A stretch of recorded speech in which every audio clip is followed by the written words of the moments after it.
बिस्मिल्लाहिर्रहमानिर्रहीम, अस्सलाम वालेकुम। मैं हूं आपका मेज़बान वसी शाह और आप देख रहे हैं ज़बरदस्त। आज जिस अजीम पाकिस्तानी फ़नकार को हम ट्रिब्यूट पेश करने जा रहे हैं, उनकी कामयाबियों का सफ़र हैरान कर देने वाला है। किसी भी शोबे में 10 साल तक अपनी शोहरत बरकरार रखना एक अच्छी और अहम बात होती है। 20 साल तक जब कोई शख्स अपनी शोहरत बरकरार रखता है तो हम ये समझते हैं कि बहुत कामयाब आदमी है। 30 साल, 40 साल, 50 बरस, वाह वाह वाह, 50 बरस होने को आ रहे हैं और इनकी शोहरत में और इनकी डिमांड में मुस्तकिल इजाफा होता चला जा रहा है। वाह, ये इनकी गैर मामूली सलाहियतों का और यकीनन कमिटमेंट का नतीजा है। न सिर्फ पाकिस्तान में बल्कि पूरी दुनिया में जहाँ अच्छा काम होता है वहाँ इनकी डिमांड होती है, वहाँ रिक्वेस्ट पर इन्हें बुलाया जाता है और जब ये वहाँ जाके परफॉर्म करते हैं तो इस हुनर का, अदाकारी का नाम भी रोशन करते हैं और पाकिस्तान का नाम भी रोशन करते हैं। हम बाहर का भी कोई मकबूल प्ले या फिल्म देखते हैं तो हम फ़ख्र से कहते हैं कि ये सलमान शाहिद हैं और ये हमारे हैं। आज ज़बरदस्त की टीम ट्रिब्यूट पेश करने जा रही है one and only Salman Shahid साहब को।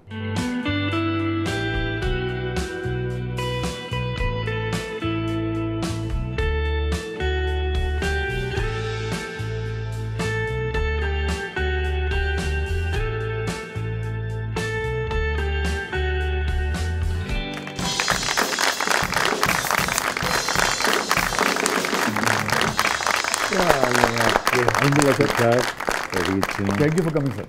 Honored, sir. Please, please. Sir क्या बात है, आय हाय, यकीन ही नहीं सी कि एडियां एडियां वड्डियां महफिलां अटेंड करांगे। गन निकालने लगे? नहीं, हालात ऐसे हैं वैसे। ये गन निकल जाए या मोबाइल निकल जाए। अपनी वालदा को हमेशा कहता था कि आप अपने आसपास ये रखा करें मोबाइल। हाँ। ये आजकल के ज़माने की बंदूक है। कोई पता नहीं किस तरफ से कोई डाकू कोई आए, को आपको आवाज़ आए, ये एकदम मुझे कॉल करे, मैं आ जाऊंगा अगर मैं घर से बाहर। यह मुमकिन है कि डाकू आता तो वो फहमीदा की कहानी उस्तानी राहत की ज़ुबानी का फ़ैन होता। ये हो भी सकते है ना। मुस्तकबिल में किसी काबिल हो जाता, बेहतर डाकू बन जाता। बेहतर डाकू। अच्छा देखिए, मैं एक छोटी सी चीज़ जो हम सबको सीखनी चाहिए। जी सर।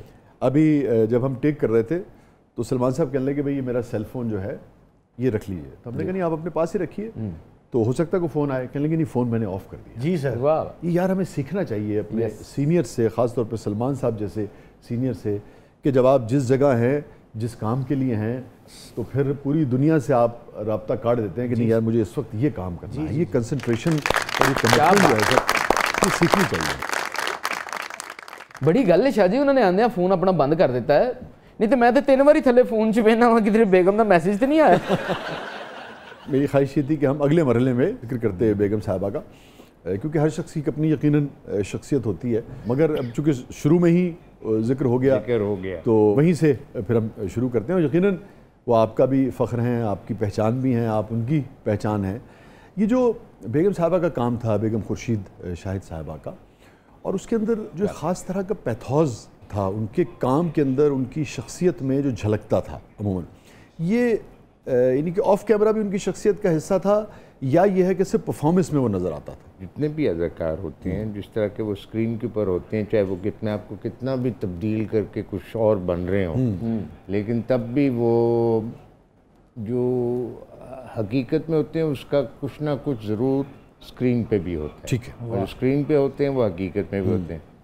मैं तो हमेशा इसको अंग्रेज़ी ज़बान में चीज़ें कही जाती हैं, पर्सन और परसोना। हाँ बिल्कुल दुरुस्त। एक आप बनाते हैं, जी ठीक है, एक आप अपनी शख्सियत बनाते हैं, ठीक है, शुरू से ही। हाँ, वो कई बार शेप अप हो रही होती है। जी, वो कई बार वो जो लबादा होता है उसमें इतना ज़्यादा हो जाता है कि असली शख्सियत इंसान की गुम जाती है। क्या समझते हैं कि ये गैप जितना कम होगा कि आदमी उतना ओरिजिनल होगा, या गैप जितना ज़्यादा होगा उतना इंसान को अपनी नेगेटिव आदतों पे, चीज़ों पे कमांड है? कुछ चीज़ें अपने अंदर के वहशी को दबा के रखना भी तो ज़रूरी होता है ना। बिल्कुल होता है ज़रूरी, क्योंकि हर वक्त हमें इंसान बनना भी तो है, दिखाना भी तो ना कि हम इंसान ही हैवान नहीं है। हाँ ज़रूरी है, yes it is important, very important. इसको ही हम मैनर्स कहते हैं, इसको जी जी मतलब एटिकेट्स कहते हैं सर, एटिकेट कह लें, वो भी एक किस्म के मैनर्स ही है। जी जी सर, बहुत अच्छे। मैनर्स और एटिकेट में गालिबन इतना फ़र्क है कि एटिकेट कांटा छुरी इस्तेमाल करने तक है और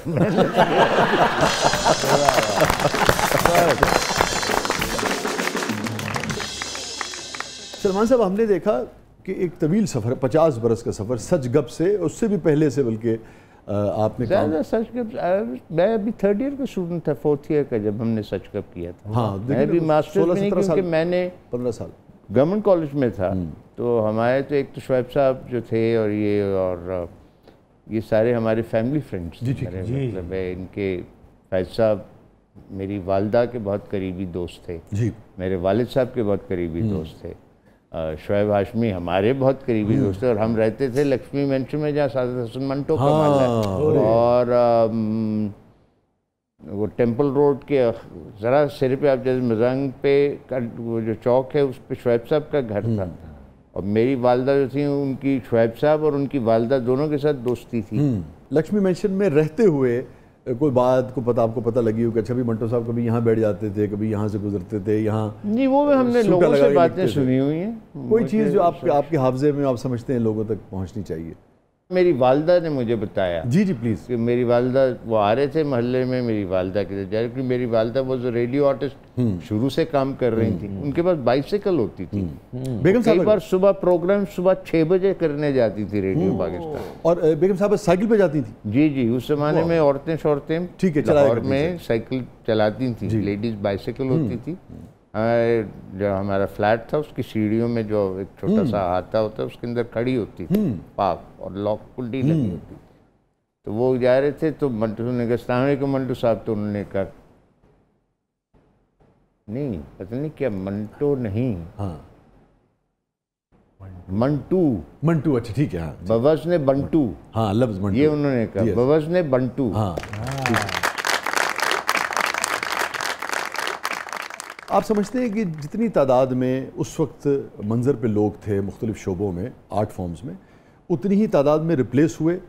किस दिहाई की बात कर रहे हैं? ये आप लोगों की जनरेशन के बाद, यानी कि आगे यूँ समझिए कि 60s से लेके 80s तक जो लोग थे, क्या 90s के बाद जो लोग आए वो उसी पाए के थे, उनसे बेहतर थे? नहीं, मैं बिल्कुल ये नहीं समझता कि, मैं समझता हूँ देखें काम अभी भी हो रहा है, अच्छा करने वाले अच्छे भी हैं, लेकिन अब तादाद इतनी हो गई है कि ऑब्वियसली अब बहुत सारा मलबा भी है। जैसा शहर में कचरा भी तो कई गुना बढ़ गया है, लेकिन इसका ये नहीं मतलब कि अब कुछ साफ नहीं रहा शहर में। वाह वाह, अच्छी जगह भी हैं शहर में, बड़ी खूबसूरत जगह भी हैं। जिस तरह आप लोग टॉक शोज अब कर रहे हैं, हम कर रहे हैं, ये तो बढ़े हैं ना, मैगजीन शोज कहते हैं। ये उस जमाने में मैं तो नहीं समझता कोई खास अच्छे होते थे। अब मेरे साथ मुझे लगता है ऑफ एंड ऑन अच्छे होते हैं। अब आपको कई बार आप समझेंगे कि क्या पता चैनल्स के नहीं, लेकिन सोशल मीडिया पे ज़्यादा अच्छे होते हैं, वो भी ज़्यादा। ये जो पॉडकास्ट शुरू हैं, ये डिपेंड्स ना। अब हमारा उस जमाने में कोई वीडियो सॉन्ग्स या वीडियोस या इस किस्म का पॉप कल्चर, ये सब कुछ नहीं था, तो अब है ना। तो ये सारी चीज़ें जो हैं इन्होंने जन्म लिया है, तो और उसमें बड़े लेकिन ये जो पॉप कल्चर है उसने कहीं आपका जो मतलब आज रियलिज्म है, 60s में आबदा परवीन तो नहीं थी ना। हाँ फिर ठीक है, नूरजहां थी अनडाउटेडली, आबदा परवीन तो नहीं थी, तो आती रहती हैं चीज़ें, ठीक है। लेकिन अब कई और भी हैं, उस जमाने में इतने नहीं होते थे, ठीक है, ठीक है, बुरे हैं। ओके ओके, बुरों की भी आबादी कम थी ना। आप देखें ना, जब आबादी कम थी तो बुरों की भी आबादी कम थी। पहले तो हमें पता ही नहीं लगता था कि हो क्या रहा है इस मुल्क में। लाहौर में 1-2 अखबार थे, एक अंग्रेजी का पाकिस्तान टाइम्स था, एक नवाए वक्त, एक जंग, ठीक, क्या पता इमरोज भी था इधर उधर, मशरिक भी था, मशरक भी था, लेकिन मतलब टोटल हाँ बड़े अखबार यही थे जो आपने, यही थे। टीवी चैनल एक था, उसका खबरनामा जो होता था वो जो हुकूमत कहती थी वो होता था। अब तो बहुत फर्क हो गया, वज़ीर आज़म नामा होता था वो बिल्कुल। और अब तो देखें ना, जो खबरें आप लोग टीवी चैनल पे नहीं दे सकते वो सोशल मीडिया के थ्रू आ जाती हैं। लोग बातें कर रहे होते हैं, पगड़ी उछाल रहे होते हैं, उनका अच्छी बात है, होना चाहिए। आप देखें ना, हम समझते हैं ये बड़ी बुरी, कई बार अभी सोचते हैं लोग कि बुरी बात है। अंग्रेज तो किसी बात पे नहीं रुकता। उन्होंने तवा लगाना वो अपनी मलका बादशाह का भी लगाते हाँ, रोस्ट कर देते। जी जी। और काफ़ी एट टाइम बेहुदा लेवल पे वो अपने कॉमेडी शो में डाल देते हैं।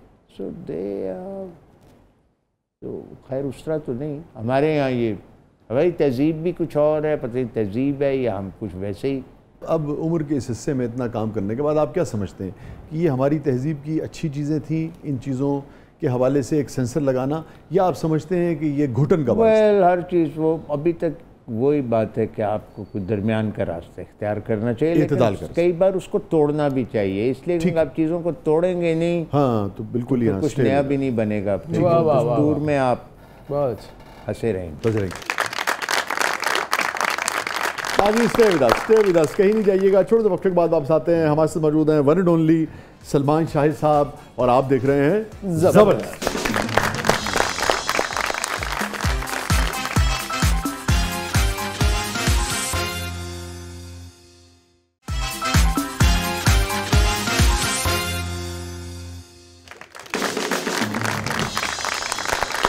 वेलकम बैक नाज़रीन। ज़बरदस्त में एक बार फिर खुशामदीद। सलमान साहब, हमारा सेगमेंट है जिसका नाम है ब्रेथलेस 2020। तो are you ready sir? Yes. Hollywood, Lollywood या बॉलीवुड? मुझे तो हॉलीवुड पसंद है। हॉलीवुड पसंद है। आपने अभी तक हॉलीवुड में काम नहीं किया? नहीं। भारत में तो आपने किया। भारत में। विशाल ने आपसे रब्ता किया था जब आपने इश्किया की थी? मेरे से तो अभिषेक चौबे ने किया था। ठीक है, उसने बात की थी। ठीक है। इसलिए की थी because I acted in an Indian film. Okay, उससे पहले काबुल। अच्छा, पहला जो आपने काम किया वो काबुल एक्सप्रेस में किया जी, था? कबीर खान। Okay okay. तो Kabir Khan in fact got in touch with me. अच्छा, तो इसलिए उनको पता था कि ये कोई बंदा है वहाँ। तो कैसा तजुर्बा? कबीर खान के साथ ज़्यादा अच्छा तजुर्बा रहा या विशाल की टीम के साथ? नहीं यार, इस तरह मुकाबला नहीं किया जा सकता दोनों। एक तो काम बहुत फ़र्क था एक दूसरे। अच्छा। एक तो ये था कि हमने जो कबीर खान के साथ काम किया वो 40 दिन काबुल में थे हम। कुछ काम रह गया था क्योंकि उसमें जो हीरो अब्राहम, जॉन अब्राहम वो थे। अच्छा। फिर मुझे तो क्योंकि मैं पाकिस्तानी था, मुझे कोई थ्रेट्स नहीं आती थी। अरशद वारसी को और जॉन अब्राहम को तालिबान से थ्रेट्स आती। अच्छा। हाँ। फिर हमने आखिरी 10 दिन या हफ्ता हमने कच्छ में नीचे गुजरात की तरफ काम किया हिंदुस्तान में।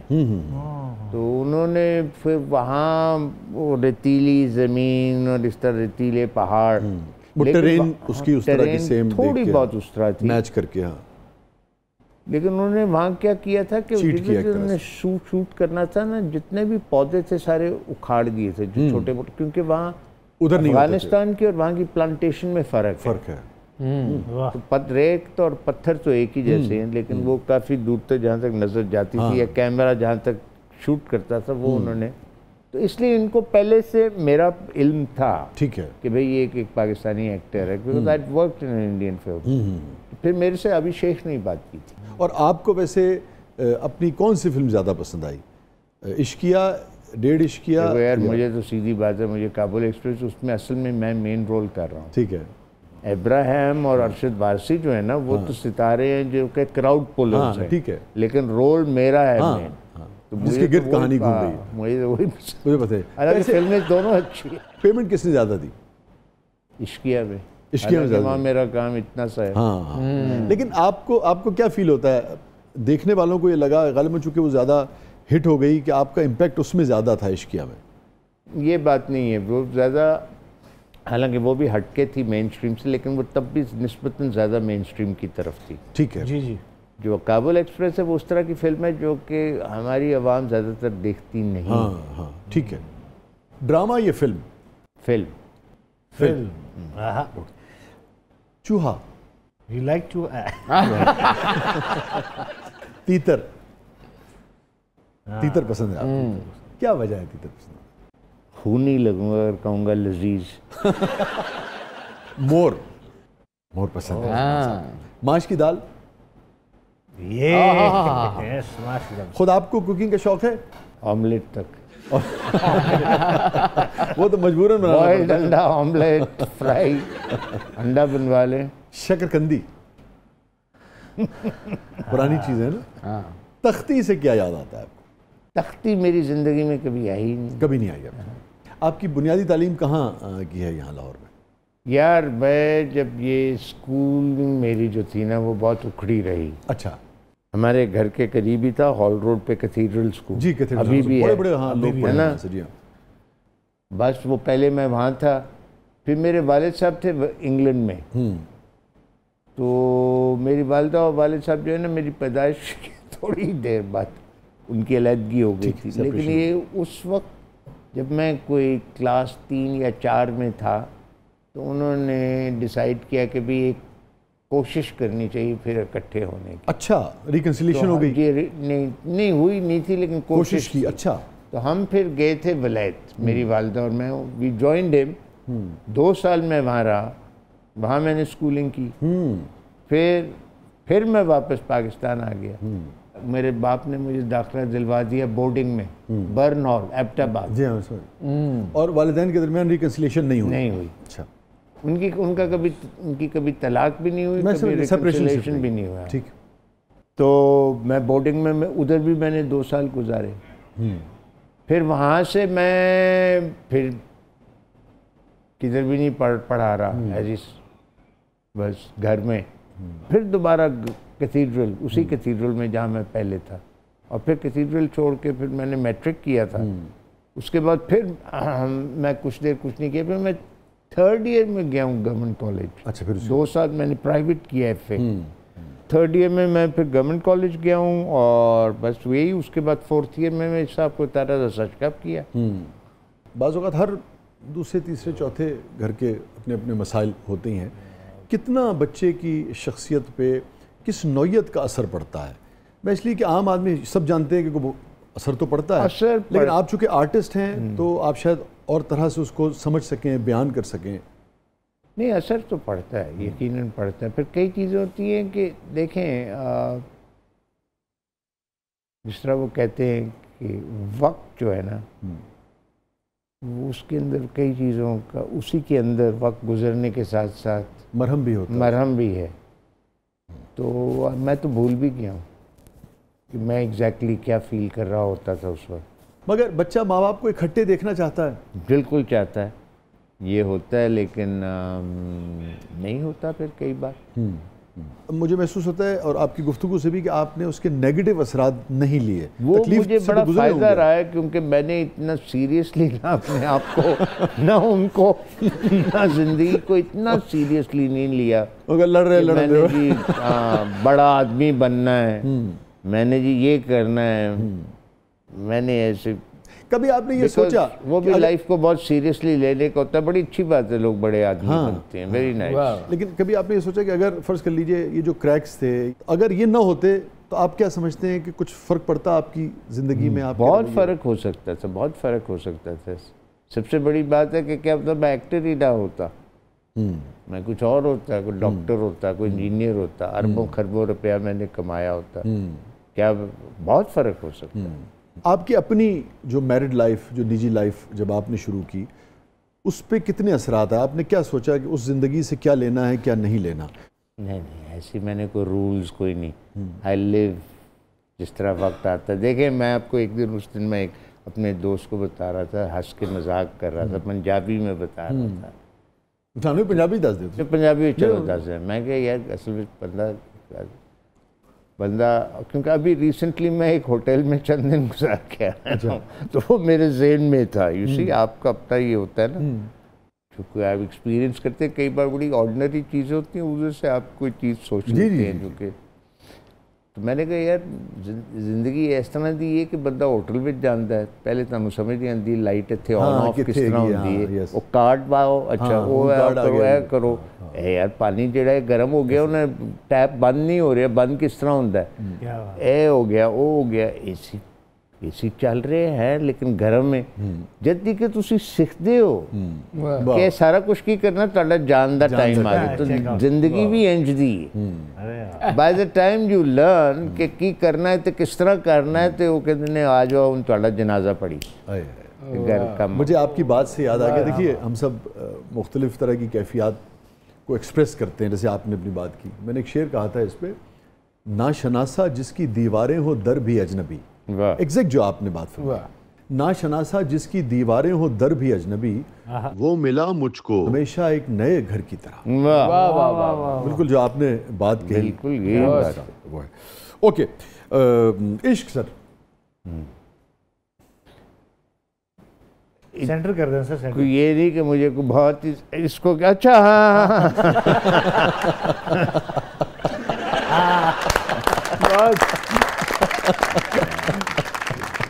ये मैं ये कह भी नहीं सकता, कहेंगे क्यों है। अच्छा जी, छल्ली भुट्टा जी पसंद है। ये इश्क से ज्यादा पसंद है आपको? इश्क के बारे में बड़ा लंबा पॉज लिया आपने।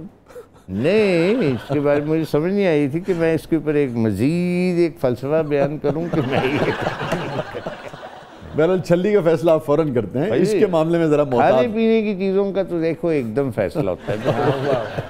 इसके मामले में मोहतात हैं आप? भाई जो भी बात जरा सी गहरी होती है उसके बारे में सोचना पड़ेगा। आई होप मेरा कुछ छल्ली के साथ कोई या भिंडियों के साथ मसला ना हो।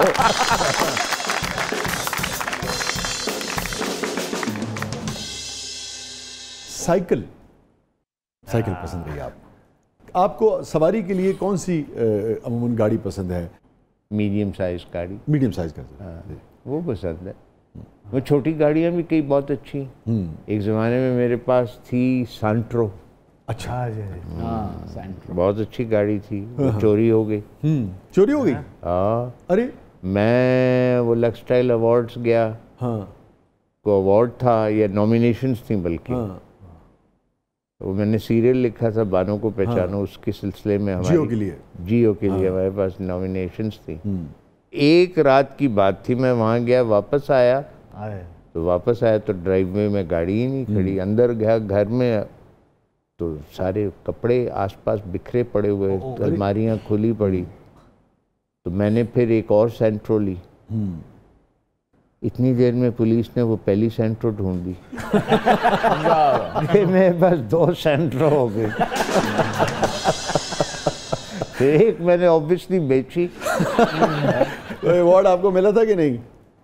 नहीं, अवार्ड में हमारी नॉमिनेशंस 3 तो मेरी थी, बेस्ट राइटर, बेस्ट एक्टर। नहीं, लेकिन मिला कि नहीं? नहीं मिला। तो अवार्ड नहीं मिला मगर गाड़ी मिल गई, विच इज मोर इम्पोर्टेंट। ये बात है।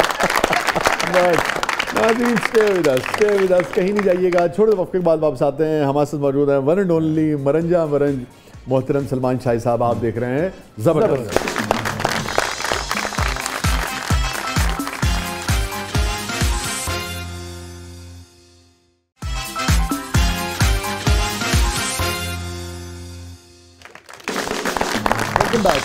नाज़रीन, ज़बरदस्त में एक बार फिर खुशामदीद। और सलमान साहब, हमारे सेगमेंट है जिसका नाम है ज़बरदस्त पब्लिक सब जानती है। सो देखते हैं कि पब्लिक आपसे क्या जानना चाह रही है।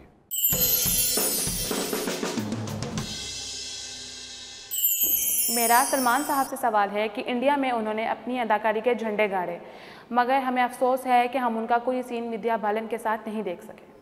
हाँ, ये बड़ा उनका सीन विद्या बालन के साथ जी, उनके साथ आपने क्यों नहीं कोई सीन किया? उनको बहुत अफसोस है इस बात का। अरशद वारसी वाला रोल आप कर लेते हैं। वो हिंदुस्तानी जो थे ना, उन्होंने कुछ ये चक्कर रखा है कि वो कभी मुझे अपनी खवातीन के साथ कुछ सीन नहीं करेंगे। क्योंकि काबुल एक्सप्रेस में तो एक अमेरिकन लड़की थी, हिंदुस्तानी नहीं थी, उसमें औरत ही नहीं थी, मर्द थे और पत्थर थे। और ये जो है, इसमें मेरा एक छोटा सा विद्या बालन के साथ शुरू में था। उसमें एक छोटा सा सीन है जिसे मैं कुछ कहता हूँ, इसको मैं गोली मार दूंगी या क्या करूँ। 1 मिनट का 1.5 मिनट। इससे पहले कि वो सीन आगे जाए, वो उसने बहुत तारीफ की अभिषेक ने और उधर ही बंद किया। ये एक अच्छा तरीका होता है ना। आओ जी आओ, अलग आओ, करने का। आओ, हो गया माशाल्लाह, बहुत बेहतरीन हो गया। जी कामयाब रहे हो माशाल्लाह। आओ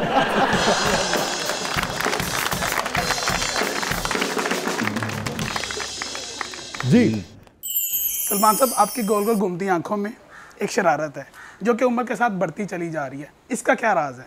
अपनी ये चार नजर आंखों में शरारत है। हाँ जी, आप तो मुंह एडा मोटा हो गया, अखा विच बढ़ गई हैं। नहीं, उसने सिर्फ ये नहीं पूछा, उनका ये कहना है कोट अनकोट कि आपकी गोल गोल घूमती आंखों में बहुत शरारत है, बहुत शरारत है, और वो वक्त के साथ बढ़ती जा रही है। ये कह रहा है।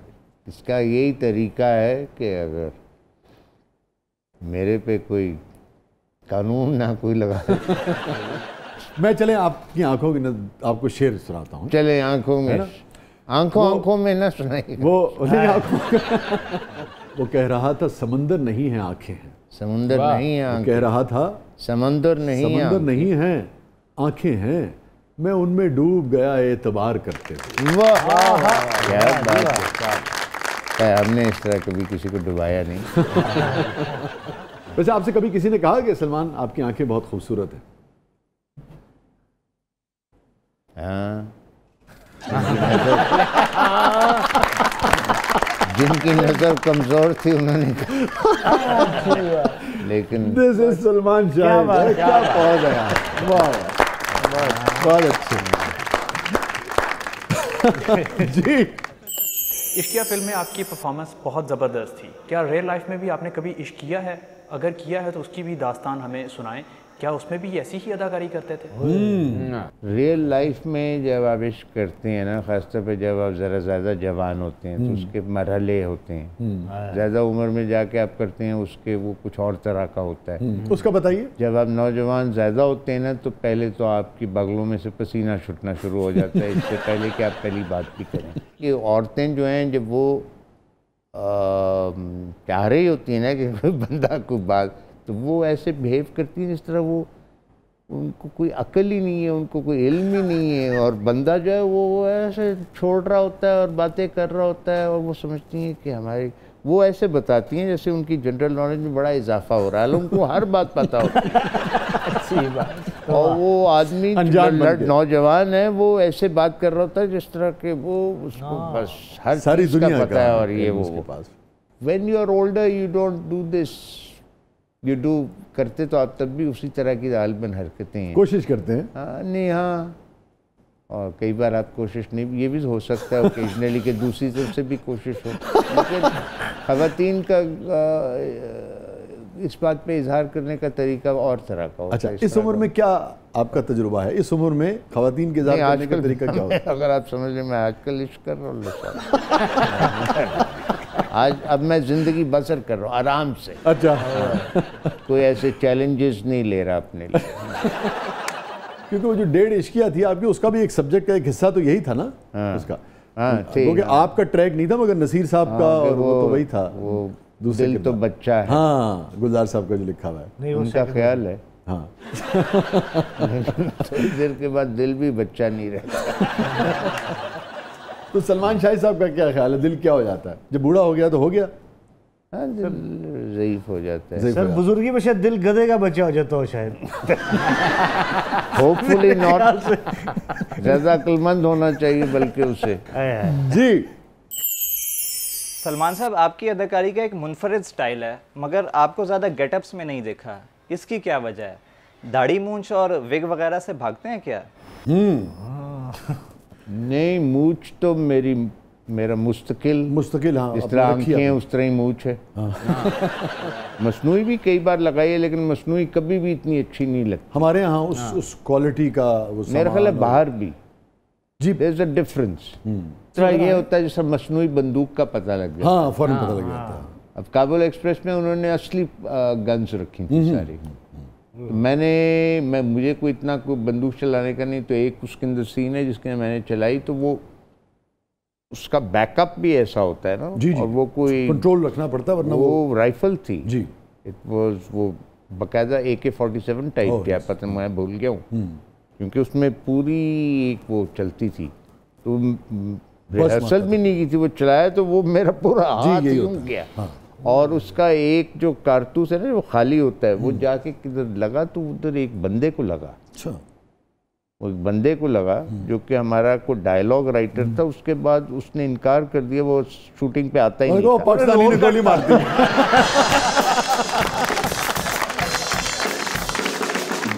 तो कहीं नहीं जाइएगा, छोटे से वक्फे के बाद वापस आते हैं। हमारे साथ मौजूद हैं वन एंड ओनली सलमान शाही साहब। आप देख रहे हैं जबरदस्त।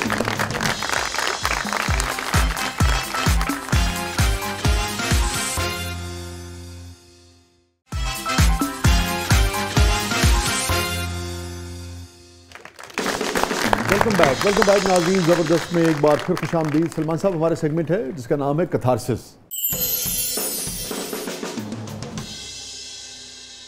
So any regret in life sir? Yes, अपने शोबे से कनेक्टेड है कि मैं कभी वो मौके अपने लिए पैदा नहीं कर सका कि मैं अपनी फिल्म बनाऊँ। मेरा ख्याल है इसके अलावा तो मेरा कोई रिग्रेट नहीं। फिल्म आपने कंसीव की हुई थी? मेरे पास लिखे हुए स्क्रिप्ट हैं यार, कंसीव की तो दूर की बात है, मेरे पास तो लिखी हुई चीज़ें। लेकिन ये एक हमारे ज़माने के जो लोग थे गालिबन, अगर वो इंडस्ट्री में नहीं थे तो हमें तरीका ही नहीं आता था कि हम किस तरह अपने आप को फाइनेंस करें, और बाद में भी नहीं कर सके। नाउ द यंगर जनरेशन, उनको पता है, उनको कुछ आते हैं गोर, उनको पता है कि किस तरह किया जाता है। फिल्में बेशक वो बोंगी बनाएं, लेकिन उनको पता है कि फिल्म बनाते किस तरह है, मतलब इन द सेंस कि they know how to get the financing. अच्छा, ठीक है, ये बड़ी बात है, बड़ी बात जो आप लोग समझते नहीं कर सके। हमारे बहुत सारे हमारे लोग नहीं कर सकते, बहुत सारे लोग नहीं कर सकते। कोई गिल्ट जिंदगी में? नहीं, ऐसे कोई बड़ी चीज़ नहीं कि जो मुझे याद रहे। गलतियाँ तो 100 हो जाती। कोई मामूली चीज़ ही जो आप समझते यार ये नहीं होनी चाहिए थी। वक्त पे बिल नहीं दिया। अच्छा, बिजली का बिल वक्त पे अपना दें तो 10-15 हज़ार ज़्यादा ठुक सकता है, उसका गिल्ट रहता है। काफ़ी बड़ी बात है। मुड़ के देखिए, सबसे जो काम आपके दिल के नज़दीक हो, आप कहें यार ये मैंने इसमें मैं मुतमईन हूँ अपने काम से, मुझे बहुत लुत्फ़ आया, मैंने बेहतरीन परफॉर्म किया इसमें। देखिए ना, इश्किया को लोगों में बहुत पॉपुलर हुआ, लेकिन असल में मैं आपको बताऊं, मैंने जो जितना बेहतरीन काम किया है ना, वो फिल्म और टीवी पे नहीं, वो मैंने चंद रोल किए स्टेज पे। ओके। उनका वो जो आए थे 500 लोग देखने या 2000 देखने, मगर उसमें आपको ज़्यादा लुत्फ़ आया। ठीक, लेकिन मगर आपसे ये पूछूं कि वो काम जो टेलीविज़न और फिल्म में आपने किए, उनमें चलिए कौन सा आपको ज़्यादा पसंद? व्हाट अबाउट सीढ़ियाँ? आई थिंक सीढ़ियों में मेरा बहुत अच्छा काम है ना।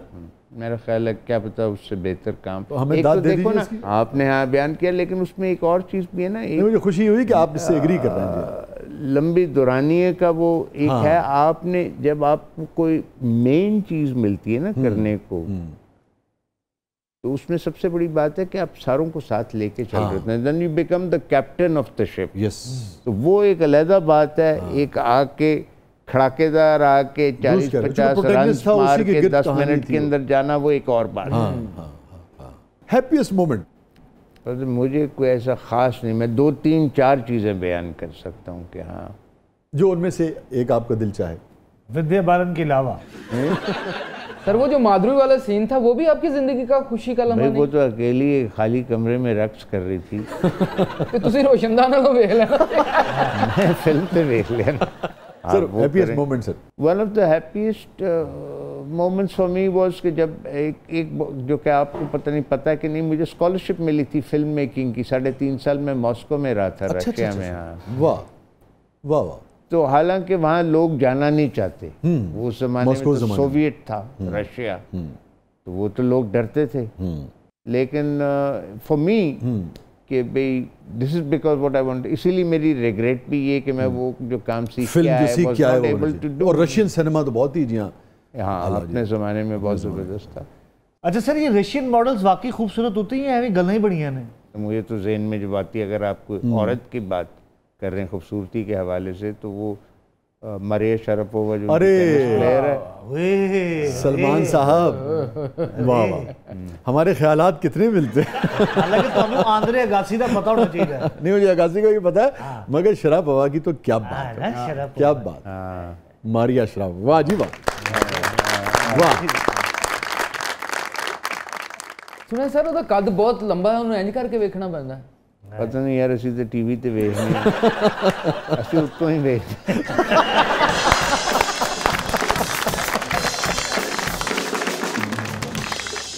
Thank you for coming Salman साहब, बहुत बहुत शुक्रिया, आप आए, बहुत अच्छा लगा। Same here, I enjoyed my show. Thank you so much, thank you so much. नाज़रीन, ये था आज का ज़बरदस्त। अपने फीडबैक से हमें आगाह कीजिएगा। इजाज़त दीजिए, अल्लाह हाफ़िज़।